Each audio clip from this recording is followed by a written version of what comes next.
authority.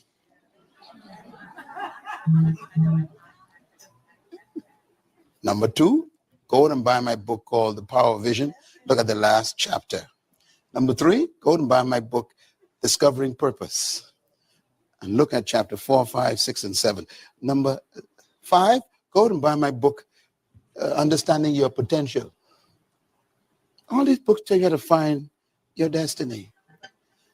But for the sake of those who don't like to read, I will give you 3 of the principles. Number 1, your purpose and your destiny is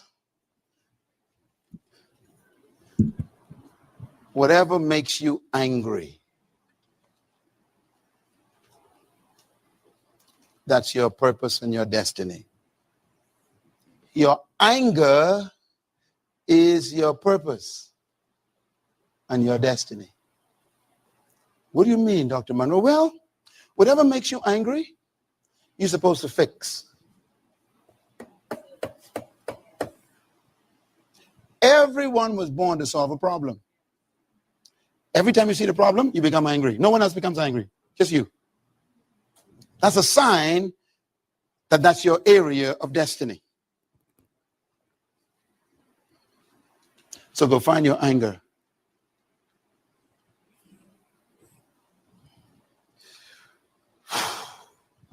Every great woman and man was angry, all of them.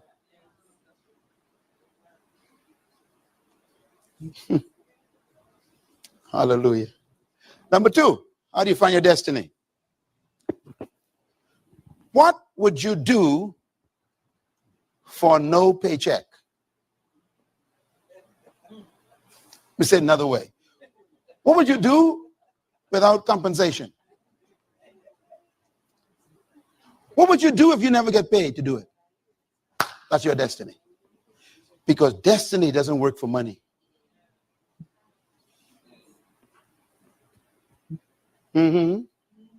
That's why a person who found their destiny don't have a job. Because destiny is not a job. It's an assignment.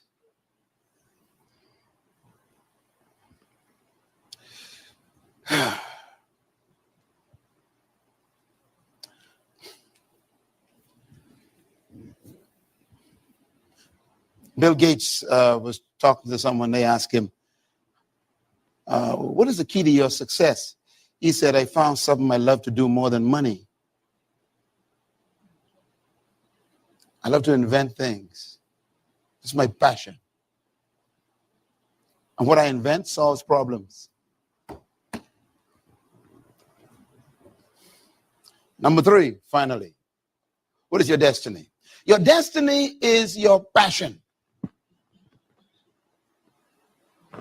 Every human has passion, but our culture hides it.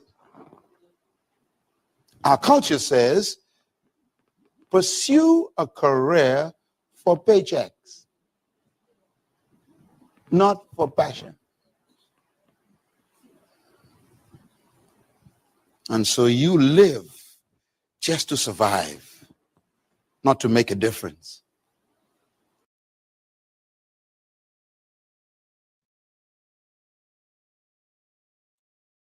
The all-new GoDaddy Aero helps you get your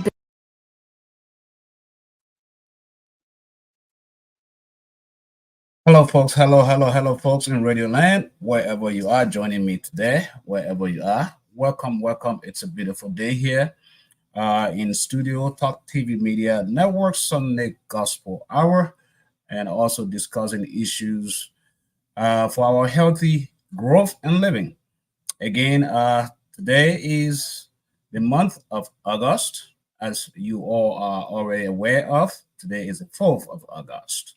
The year is moving very, very fast. So welcome to the show. This is the day I always look forward to coming here and seeing you and chit chat and talk about the goodness of God and the things, just like you heard from our father right there, our mentor, the great legend that ever lived, Dr. Myles Munroe. May his soul rest in peace. That was Dr. Miles Monroe, talking about destiny. How do you find your purpose, your God-given destiny? But before you find your destiny, you have to choose. Even if you do find your destiny, you have to decide something, and that comes with choices. And of course, that is why I'm here today. This was a topic that I started last Sunday, and today will be the climax of this topic. Today, not destiny, choices. The choices we make in life, the significance of choices, the effect of choices, how they affect us, good or bad. That's what we'll be talking about today. Howbeit, I will give you guys one more song, a good gospel song here, Mountain Remover, and then we'll get the ball rolling for you. Until then, just sit back, enjoy. I'm going to have a very good dialogue here on this topic. Enjoy your song.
Only you can do it, Lord. That's why we look to you. Nobody like you, Lord. Jehovah. Mountains remover. Jehovah. Lord, I love you, Lord.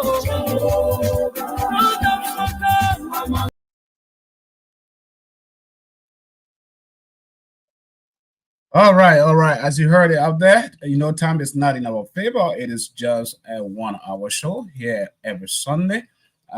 Jehovah, you are a mountain remover. You are the God that removes storms, no matter what storm you are facing in your life. I can help you. You cannot even help yourself. Only God can remove that storm. Only God can remove that thing, that worry, that is in your life that you are facing. So Jehovah, God, Jehovah is a mountain remover. Folks, I have my guest for the show today that we bring in right away. We'll be talking about choices, as you may already be aware. This is the topic that we will be talking about today. Choices. This. Very fascinating, very interesting. So please share the broadcast. Again, my name is Sam Gadu, and my guest for the show, Mr. Bimba. Welcome to the show. You're still muted. Thank you, Sam. It's good to be here today. Looking forward to a good discussion. How is your Sunday going so far? Pretty good. Just came from church, and the climate is really welcoming. Not too hot, not too cold, just kind of medium. Right. So it feels good, yeah. Man, it's hot over here in Oklahoma. No, I can send you some cool breeze, man. It's hot over here. And those of you who are watching online, like I always say, welcome to the show. Please share the broadcast. But Mr. Bimba, it's an honor to have you again today on the show. I know this is not your first time on the show with me, and I will forever continue to tap into the reservoir of knowledge that you have, especially the practical aspect. Choices, like I told you, I know it was a last minute call, but you never disappoint. So I'm deeply honored to have you. Thank you. So folks, last week I started talking about this topic, Mr. Bimba, choices. The choices, the importance of choices, choices that we make in life. It has to do with not one way, but so many ways that you get to face in life. We will talk about all of these different types of choices earlier on during the broadcast. Life choices that we make, family choices, health choices, career, finances, and all of this. It has to do with which way you are going. Which way are you going? This way, that way, another way, my way. Either way, whether you go forward or go backwards, it has to do with a choice that one has to make. It comes with a decision. And if you do listen to the intro when I started with Dr. Mars Monroe, may his soul rest in peace, he was talking about the importance of purpose. And purpose comes with choices. It comes with choices. What's your take on this? Choice. Well, I I guess it's a very open topic. You try to narrow it down to life, family, career, and other things. Right. But on the overhaul, you want to look at it generically. Once you have to make a choice, it means you have more than one thing. Right. Or you have at least more than one way. And what comes to my mind quickly is if you're going to make a choice, you probably need more information. The more information you have about the choice you're going to make, you're probably going to make a better choice based on the facts. Right. The knowledge you have about the information. The problem is that for us, as Africans, I would say, we don't have a lot of choices. And when you have limited choices, then the choice makes the choice of you. You can choose it. You are chosen. Then you become the chosen. But where you have unlimited resources, then you have the opportunity to make a choice. I can go on the left or on the right, but I can also go in front or behind. That means I have the space to do that. Right. What if I don't have the space to go behind, the left or the right, and I only have the space to go in front? That's what I mean by the choice making you the chosen. You're chosen to go only in front. But also, the other thing that I probably want to say is that there may not be a choice, but there is always a way of making a choice. What do you mean by that? Which means that you want to be creative, you want to be inquisitive, you want to research, you want to ask questions, or you want to know. I may have just one way of doing things, but I would say to me, is there another way of doing things? I think that's, to me, a millstone, a pedestal to stand on, to be able to make choices where you have limitation of choices. So that means that I'm not limited to making choices, even if I have only one choice. right? Am I willing to seek for other choices? Or if my mindset closed up, that I'm not interested in any choice? There are a lot of people who have weak minds. So they would say, well, since I don't have a choice, it is what it is.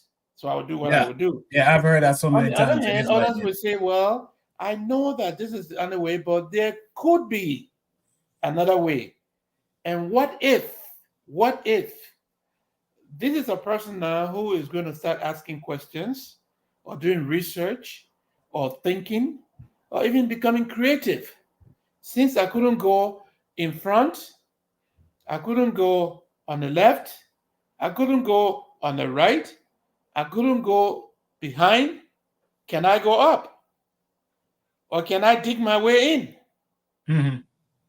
You created a way by creating the opportunity that may be available. So, like, you probably can't go front, back, right or left, but you could go up or you could go down. So you can see what I mean by creating opportunities. So what I'm gathering is it has to do, when you look at the definition of it, a decision one has to make between two things or more. Or more, yeah. Right. So that decision could either be a bad decision, a good decision, and we're looking at it from within that context, as in the effects. Last week, I was able to talk about the pros and cons of choices, which I could rehearse over here. But with where you're going, and when you look at the importance, how choices are so crucial in achieving success and also happiness in life, very, very important, the choices we make. Someone could be listening, as in, I have reached a point of nowhere, no return. I have no choice. Just like you said, people on this side of the planet have enormous opportunity of making choices, as in someone who's sitting somewhere in Bangladesh in a village, or somewhere in Liberia in a village, that do not have access to so many choices. But either way, it's a choice. And I like the way you narrate, you open it up, as in, if you are limited with choices, you think out of the box, as in, you have to force yourself to do something. What do you say to someone who's listening, as in, how do I get out of that box in the first place? I don't see a way out. Well, yeah, I like the point where you brought the ethics of the choice that you're making. But you can't even apply ethics unless you are willing to make a choice, or you have the option for a choice. So given that I have options to make a choice, then I will begin to analyze whether the choice is good or not good, or whether the choice is timely or not timely, because the time will determine the choice as well, or whether there is permission or some opportunity for implementing the choice. So that's after I've made up my mind, right? So yeah, a person who has no choice should always think out of the box, like you put it, or we'd say should be creative. Yeah. And creativity is like, okay, I probably have only one thing to do, but is there another way of doing it? A weak mind would say, no, there's no other way of doing it. Just That's accept correct. it. Yeah. A creative mind would say, well, there may not be a choice right now, but there can be a choice.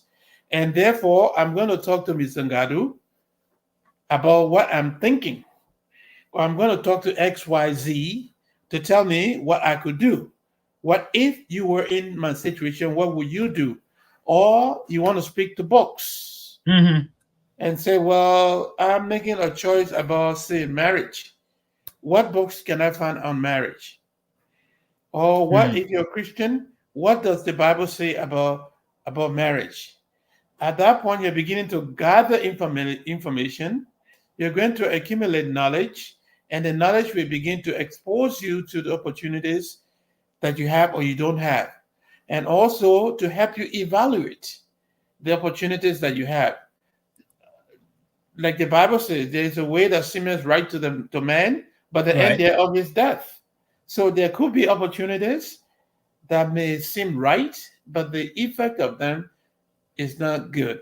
And sometimes such opportunities are easy ones and no brainers, but they lead you to trouble. Right. And going to the Bible, right? Going to the Bible, like you mentioned it. One thing I'm beginning to realize is when you look at the Bible, the context in which God speaks, everything that he has to do, that he has asked men to do, has to do with choices, the choices to make. In the beginning, God, even when he put Adam in a garden, he gives them a choice. And there are scriptures that talked about choose ye this day whom you will serve, life and death, choose life.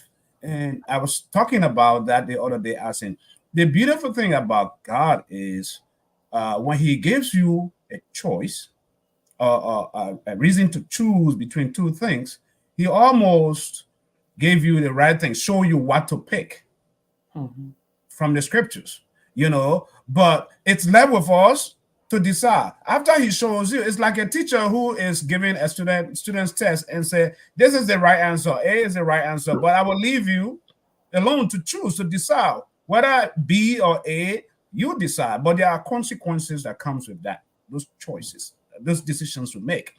How do you look at it from the biblical context? Well, I would say that God doesn't just give us choices. I think the choices come in context. For example, where you have choose ye this day whom you may serve, there was knowledge about God, and there was knowledge about other gods.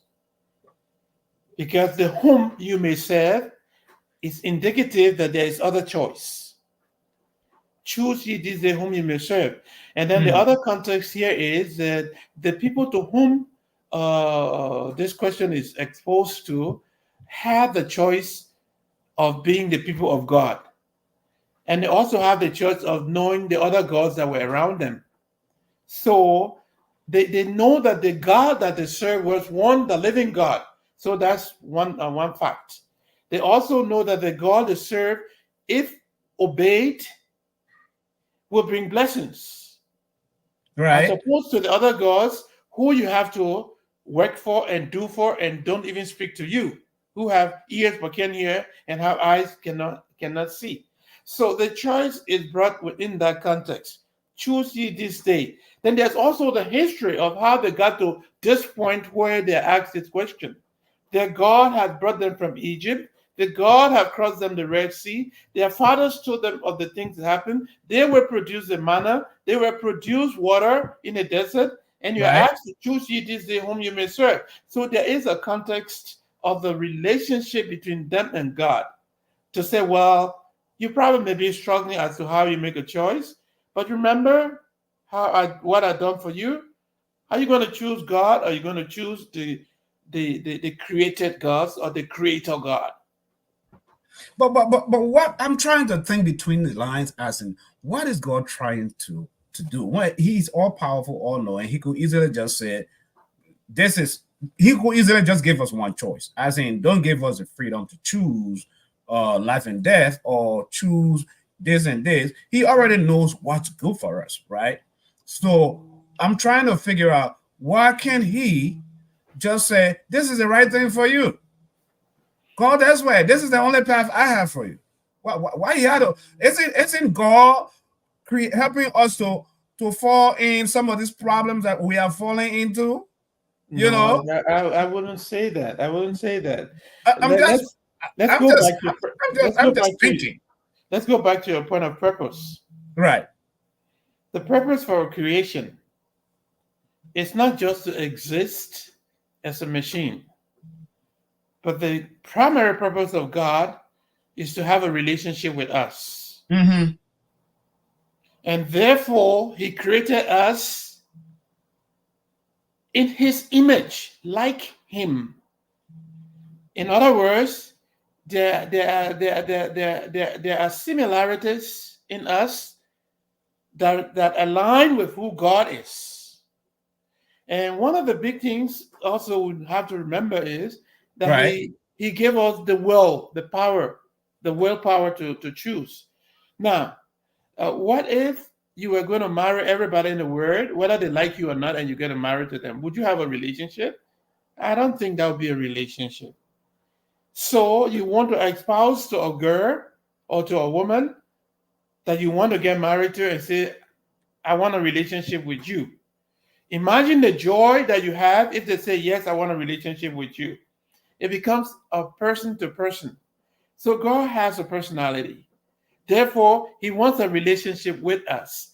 That's why he's giving us the opportunity to choose. The willpower to choose is part of the image of God that he puts in us. So he didn't put us without, like I said, you can make better choices when you have more information, when you have facts, when you have knowledge. Yeah. So God did not disable us to make us to just follow him. I have a cup of tea here. Mm-hmm. I can relate to this the best that I can because it doesn't have a well. It will not like me. I have to like it. So it's a one-way street. So if God were to make us a piece of matter to use, we would not choose him. He would choose us. And what good do you have from dictatorship? Not much. Wow. That's a mouthful right there. That's a whole lot of mouthful. And as I said, listening to you and going beyond even what the scriptures are saying and the decisions we make every day of our lives, it all has to do with choices. Because I'm thinking, even the mere fact that I have to get up in the morning to get in a car, knowing there's a risk factor involved, to drive to work, being in that car, it's a choice I had to make. It's a choice I have to make to get in our car. All the risks. So when you look at all the different facets, all the different aspects, I want us to look at some of these things. Let's narrow it down, like family choices, life choices, choice with friends. Let's talk about friends. Then we'll go to the next ones. How do you choose your friend? What type of friends do you have? It's all about this. First, though, before you attack that, I'm kind of confused. Not confused, but I keep coming back and forth between the word choice and decision. Those two kind of like intertwined. Help me understand. You have a choice and you make a decision about the choice.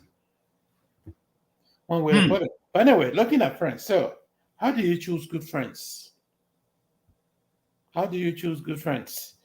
First of all, from biblical instruction, the Bible clearly talks about being unequally yoked with unbelievers. Right. And the resemblance of that information is, in the old days they used ox for drawing the plow. So if you have one animal higher than the other, the labor work and the output of the two animals will be uneven or Right. even obstructive to how the other is moving. So in other words, the unequally yokeness that the Bible speaks about is being in the same alignment of frequency or in the same environment as somebody. Like, for example, if you and I have several things in common, it's easier for us to discuss. It is easier for us to talk or to share opinions, because you know what I know and I know what you know. Right. For example, I go in the talk with you in the evenings and we talk for hours. We didn't plan the talk, but Right. the topics were never exhausted because we have similarity in background and in experience and in many other ways, right? So, Right. so it makes it easier for us. But say if you were thinking opposite of what I'm thinking, the conversation would be a crash. That's no true. time. And it wouldn't be so sweet. It wouldn't be so long. It'll be short-lived. So, in other words, we have to be in aligning forces and not contradicting forces. So, if you're going to look for a friend who has the same belief with you, who has the same ability with you, who has the same traditions and culture with you, and who is likely to agree with you professionally and other means and so on. Like, so part of that is like when you talk about belief in making good friends, right? And you talk about relationships. If I know that I'm a Christian, not being on equally yoked, but then I'm making friends with Muslims or with someone who is of a different religion and all of that stuff. Sometimes I think it works for most people, but sometimes it doesn't, especially when it comes to a relationship context, because these people are very straightforward on their rules and regulations and all of that stuff when it comes to relationship, or marriage. How do you help someone who is thinking, I have a relationship, I'm involved into a relationship where I'm torn apart because my relationship is a Muslim and I'm a Christian? relationship, friendship or relationship? Friendship, relationship that leads to marriage. Relationship. For example, do I have Muslim friends? Yes, I do.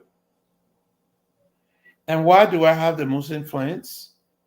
Because as a Christian, I have a duty to present Christ to them. So it is in that context that I'm entering into that relationship. I'm getting into the relationship so that I can exemplify, be an example of what Jesus would be, right? Mm-hmm. So in other words, there's a purpose in my relationship. And because I'm already aware of that purpose and I know what I'm doing in that relationship, I think it's safe. On the other hand, what if I wanted a friend for a friend's sake without an agenda? Again, the agenda or the choice that I made will choose me to be a victim vulnerable to the Muslim who probably have the desire of converting me to being a Muslim. So I'm going to be that person that could get converted because I'm not getting in a relationship with any purpose or meaning. So I'm open to be dragged to whatever they have, if they do have anything, or it would just be a meaningless relationship that could go anywhere. It can fall out of sight. But like I said, I have Christian relationship, Christian friends, and the reason for the Christian friends is to create fellowship and to strengthen me and to remind me, support me, and to make me to be who we want to be, all of us, which means that we are aligned, we are in the same direction, we flow in the same current, as opposed to having a relationship, a friendship that is contrary to the direction that I'm going. It will be opposing forces. I'll be pushing and they're pushing me like magnets, right? The North and South Pole. You'll be contradicting one another. You expel one another, repel one another instead of attracting to one another. So let's put it that way. Let's go to family. That was a good one. Let's go to the next one. That has to do with family choices over there. Normally, when you and I don't decide which family we come into, we have no choice as to this is the family I want to be into. This is the family you want to be into. If I had that choice, I think I would have said, "Where's Warren Buffett? Where's Bill Gates? Where's Elon Musk?" So I can be, the richest kid on the block on earth. But we don't choose family. But some families sometimes are difficult to deal with each other. Very, very difficult. The aspect of creating a family, you meet a woman, you love this woman, and then you get together, you start creating a family. Children comes along, and it gets to a point as in things are not going as you expect, and it's all decision making, because when you say that, yes, I do, it's a decision that you had to make. It was a choice. When you met that woman and that woman met you, it was a choice. But at one point down the road, things are getting sour, or things have gotten bad to the extent that you realize you don't need to be in that marriage. You don't need to be in that relationship anymore, knowing that the consequences of your decisions, the choice that you have made, is going to affect so many. What do you do in that scenario? Well, I think there's no cookie cutter a question you're asking. So I won't tell you what or what not to do specifically. I could only give us some guidelines as to how to manage that. First, let me say that someone said God's biggest problem is his relationship with humanity. If you read the book of the Bible from Genesis to Revelation, it's all about God and human beings. Right. They're together, they fall. They're together, they fall. They're together, they fall. Something happened. He wiped the word using the flood, and then sometimes fire, and sometimes other circumstances, illnesses, and so on. So there's a whole pack of things involved in relationship between even us and God. And then we come to family. The fundamental thing we need to know is that the family is an institution designed by God. Mm-hmm. And if we apply the principles of God, who is the manufacturer of that institution, we will have problems, but we'll have less problems. And if we deviate, when I say we, all the individuals involved in that institution deviate from that family, there is always going to be problems. Now, not forgetting that in that institution, we still have the will to choose and not to choose. Right. That's where the crisis, the crisis come in. That will. That's where the crisis come in, because if I'm not aligned to walk along with you, and I'm working against you, it's not going to be fun.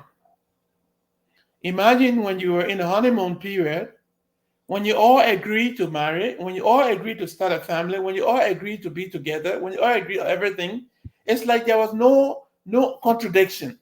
Nothing. It's kind of a flow in the same direction of the stream. Coherence and flow, yeah. It just happens. But when that coherence and that alignment is misplaced, you see contradictions and different forces coming into contradict. So now, on the premise that God instituted marriage, my advice is the closer all individuals who are interested in this family come to God, the closer they get to one another. I always use a diagram like that. Say, this is where God is, and this is where I am, and this is where you are. And if we both are coming here, we get closer to one another as we get closer to God. Right. So God is in the middle. Oh, In that's the a middle, beautiful yeah. one right So there. if we're walking towards the middle, we get closer. The distance between me and you is shorter. If we're walking away from God, the distance gets longer. That's true. And because of that, there's not going to be an agreement hardly, unless the grace of God, because the direction of our energy, of our thinking, of our mindset, of what our behavior and our belief system is so misaligned that's why we cannot come together, because I'm not coming towards God and you are not coming towards That God. is so much of a good example. I mean, that picture you just paint out is so cool.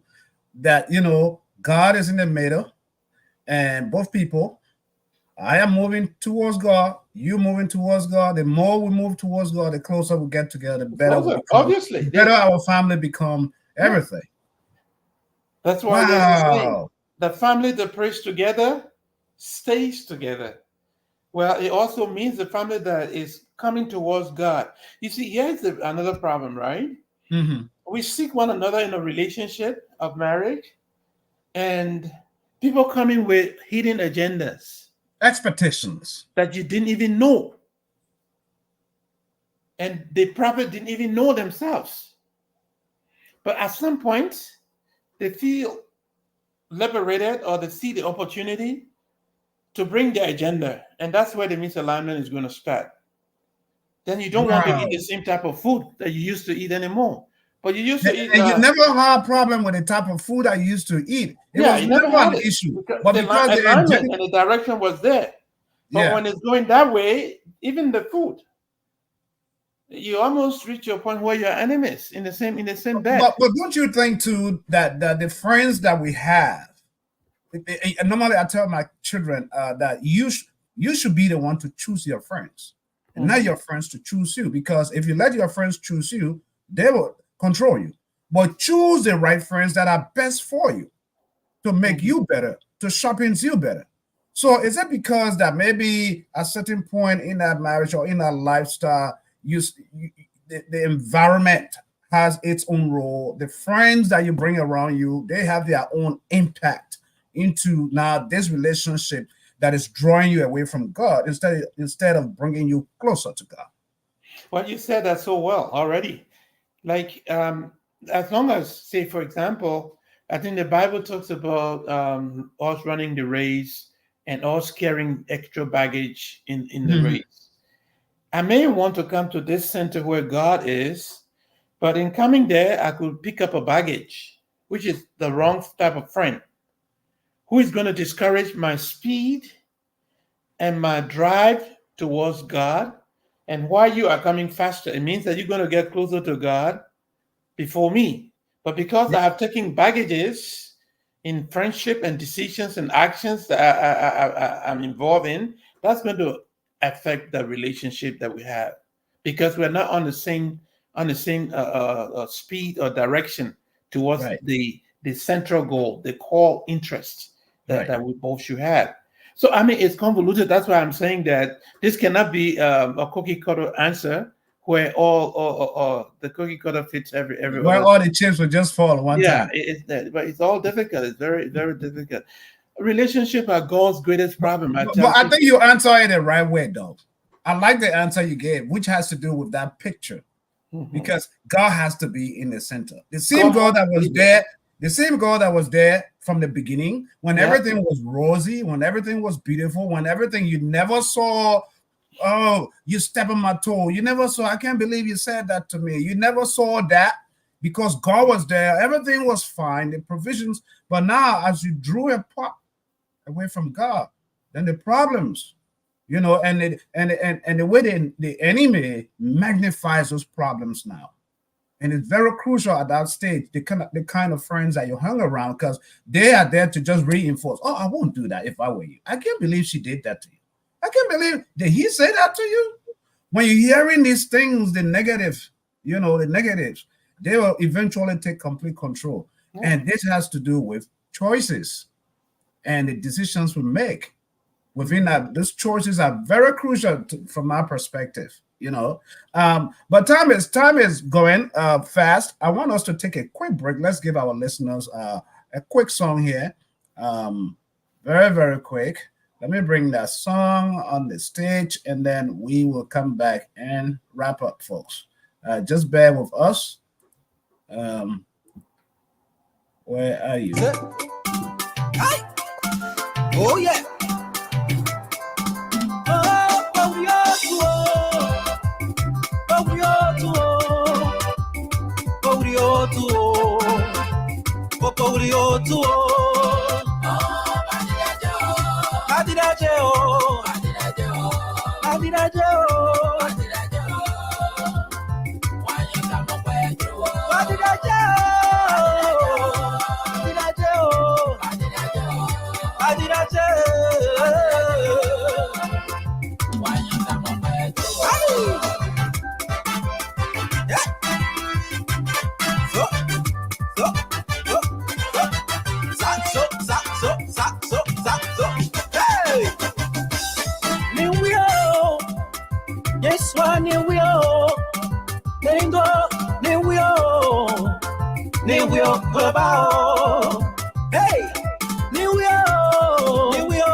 Come and see, come and see, come and see what the Lord has done. That's why the song says, come and see, folks. Folks, thank you very much for following us. This is Talk TV Media Network Sunday Gospel Hour. Here with me, Sam Gadu. Along with me today is Mr. Principal, Father. I don't even know what kind of accolades to add, to that first name. But as you can see, it's very simple.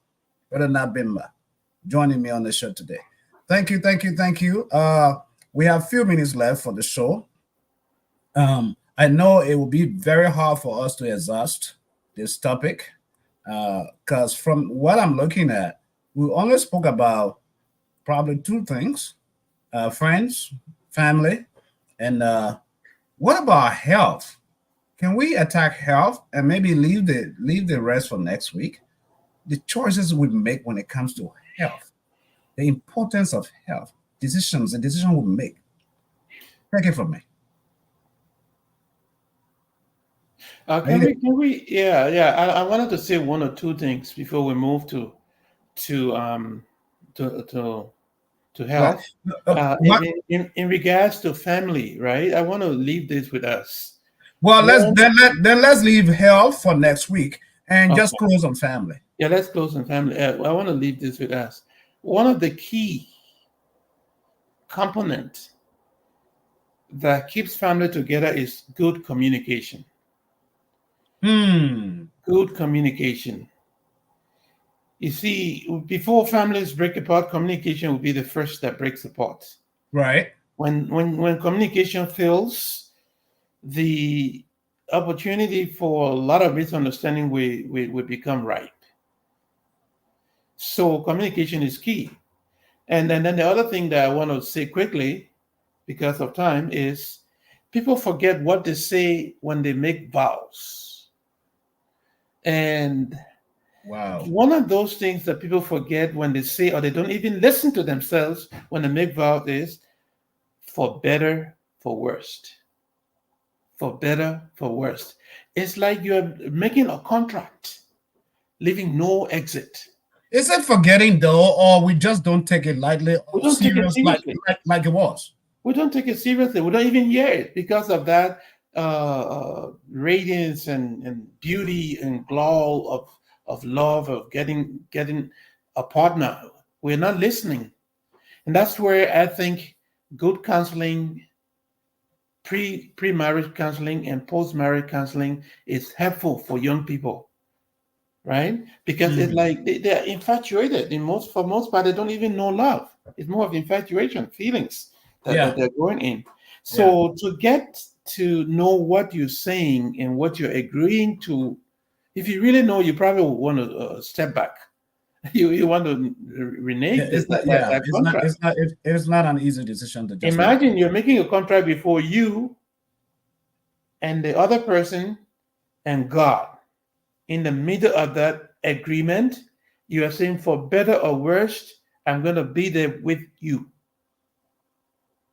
Well, but more often though, brother Nat, more often for better, we only like the for better though. Exactly. But when the worst come now, that's why I'm bringing nobody it wants up. bad things. Nobody wants bad treatment or whatever. But that's what. But nobody that's what wants a marriage. Is. Nobody wants a marriage where there's no money.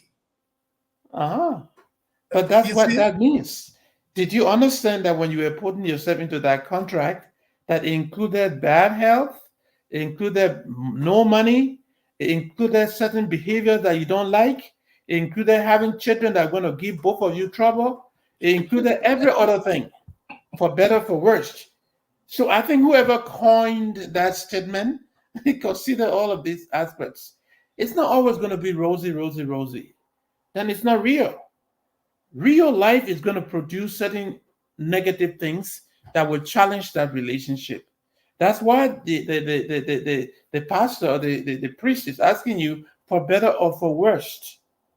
And you enter unknowingly into that contract. You're entering into a contract between you and man and God with the weaknesses of all the people sitting there. Imagine the gravity of that. Yeah. Whew. Man, a lot to talk about, man. That's yeah. I like that aspect though. You know, in contemporary world, this world we live in, and when you look at cases on a docket, cases, you know, one of the main reasons they always use is incompatibility. You know, we're not compatible. But then you guys were so compatible. You know, 15, 20 years down the road, you felt you were compatible, you know, and stuff. What happened? Something came in, and part of what we fail to realize, especially as Christians, I'm thinking about is once you make that contract, then you become the enemy's number one target. Yeah. The enemy is now laser focused to destroying that oath, that contract that you made, and he wants to find every loophole, every way to come in to destroy. Do you know why that is so? Why? It's very critical. Here is why I see it that way. The family